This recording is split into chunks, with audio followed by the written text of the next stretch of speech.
द्वापर युग के अंत में जब पांडव महाभारत का युद्ध जीतने के बाद एक दिन उनके मन में आने वाले युग कलयुग के बारे में जानने की इच्छा हुई कि आने वाला कलयुग में मानव कैसा होगा और उसका आचरण और व्यवहार किस प्रकार का होगा। तब वे सभी पांडव एक दिन भगवान श्री कृष्ण के पास जा पहुँचे और बोले, हे प्रभु, द्वापर का अंत चल रहा है और इसके बाद कलयुग आने वाला है और हमारे मन में आने वाले कलयुग के बारे में जानने की इच्छा हो रही है। तो हम सब पे कृपा करके बताइए कि आने वाला युग मानव जाति के लिए कैसा रहेगा और इस युग में मानवों का आचरण कैसा होगा। तब भगवान श्री कृष्ण ने पांचों पांडवों को अलग अलग दिशाओं में जाने को कहा। तब श्री कृष्ण की बातें सुनकर पांचों पांडव अलग अलग दिशा में भ्रमण के लिए गए।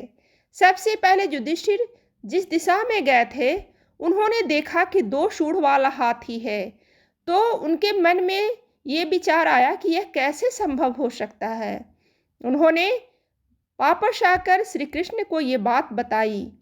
श्री कृष्ण ने इसका मतलब समझाया कि कलयुग में ऐसे व्यक्ति शासन करेंगे जो बोलेंगे कुछ और करेंगे कुछ, और ऐसे व्यक्ति हर वक्त प्रजा का शोषण करेंगे।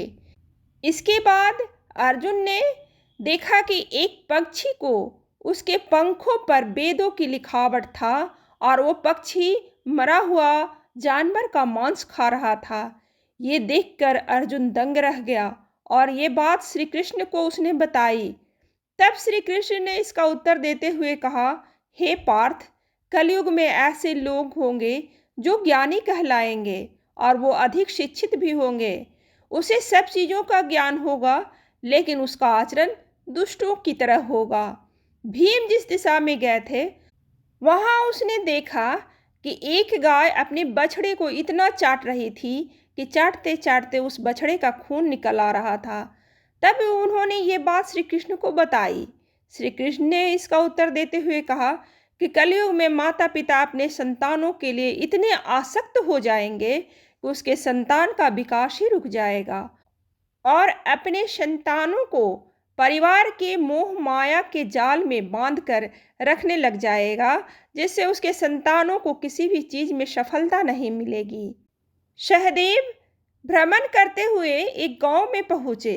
उसने उस गांव में बहुत सा कुआं देखा जिसमें सभी कुओं में पानी था, लेकिन गांव के बीच में एक कुआं ऐसा भी था जिसमें पानी नहीं था।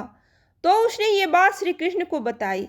श्री कृष्ण ने इसका उत्तर देते हुए कहा कि कलयुग में ऐसे भी लोग होंगे जो उत्सव समारोह जैसी चीज़ों पर अधिक धन खर्च करेंगे, यहाँ तक कि लोग अपने शौक के लिए मदिरा, मांस इत्यादि का सेवन भी करने लगेंगे।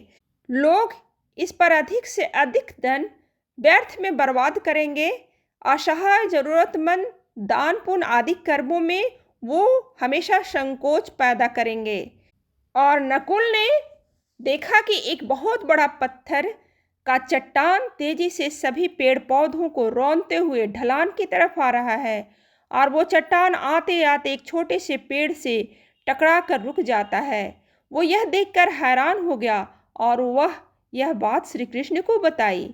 तब श्री कृष्ण ने इसका उत्तर देते हुए कहा कि कलयुग में इंसानों की बुद्धि छिन्न हो जाएगी और मनुष्य का पतन होने लगेगा, और ये पतन इतनी तेजी से होगा कि धन या सत्ता की वृक्ष इससे रोकने में सक्षम नहीं हो पाएगा, लेकिन हरि नाम के एक छोटे से पौधे से ये पतन रुक जाएगा।